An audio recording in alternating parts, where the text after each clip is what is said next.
Vous vous êtes certainement rendu compte depuis quelques années que la plupart des grandes villes européennes sont confrontées au problème de la circulation et du stationnement.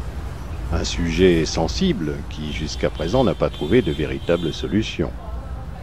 Trop de voitures, peu de parking, des stationnements sauvages, des espaces piétons restreints. Comment sortir de cette impasse ? Sans prétendre régler ce problème, je vous propose de visiter d'autres villes ayant résolu en partie ce dossier épineux.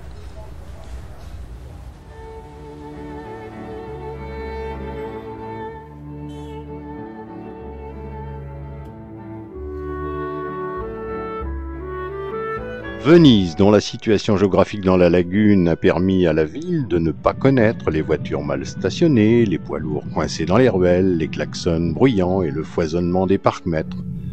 Mais la circulation fluviale a aussi ses désagréments, et l'antique cité doit y faire face.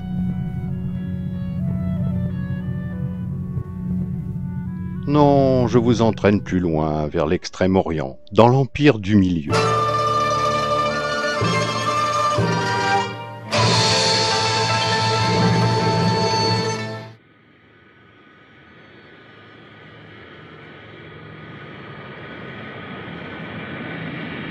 L'arrivée à Hong Kong au-dessus des gratte-ciel est désormais révolue.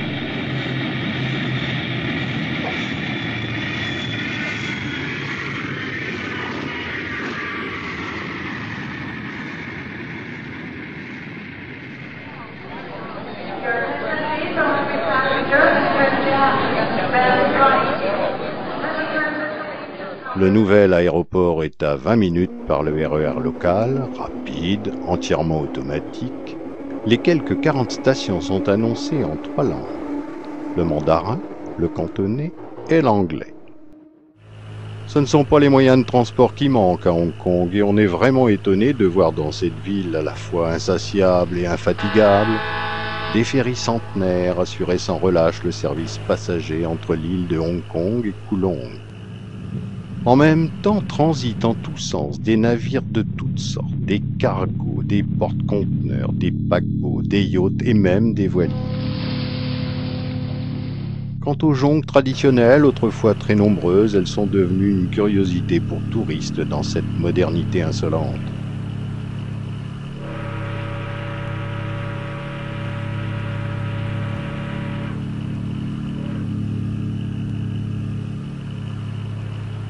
Quelques hélicoptères sillonnent le plafond bas entre les hôtels prestigieux de la baie et le centre des affaires. Derrière l'abri anti-typhon se côtoient les yachts les plus luxueux, les jonques massives à l'arrière-carré, les sampans familiaux et une armada de coquilles de noix disparates.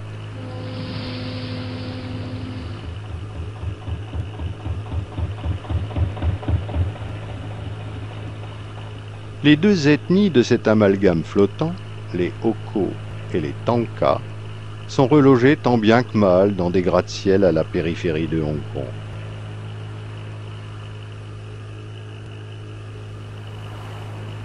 La construction des logements et le développement des transports urbains furent prioritaires depuis la rétrocession de l'île par les Anglais aux Chinois.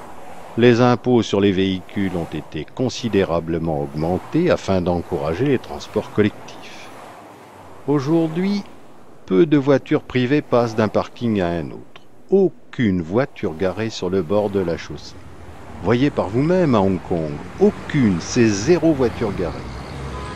Donc, les taxis et surtout les bus sont devenus les rois du bitume ici. L'attente aux stations est de 2 à 4 minutes le jour et jusqu'à 7 minutes la nuit. C'est très raisonnable.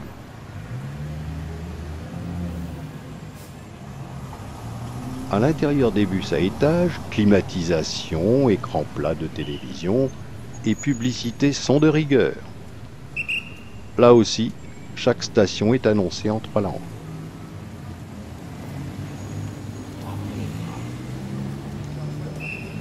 Dans les rues étroites, on utilise des minibus.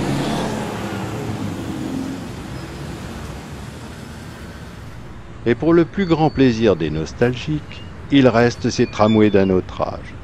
Si tous sont bien entretenus, le confort reste rudimentaire.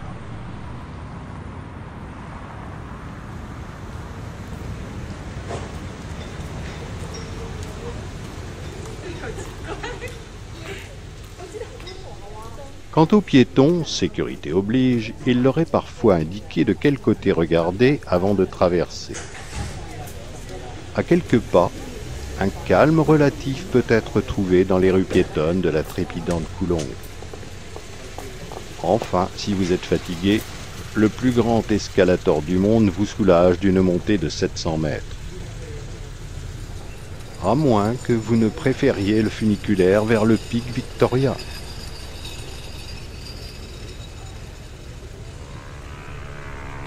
Hong Kong a su adapter ses transports à sa surpopulation. Peut-être un concept à imiter dans nos grandes villes européennes. Mais comment allons-nous bousculer le lobby des constructeurs automobiles? Comment allons-nous nous débarrasser de notre asservissement à la sacro-sainte voiture?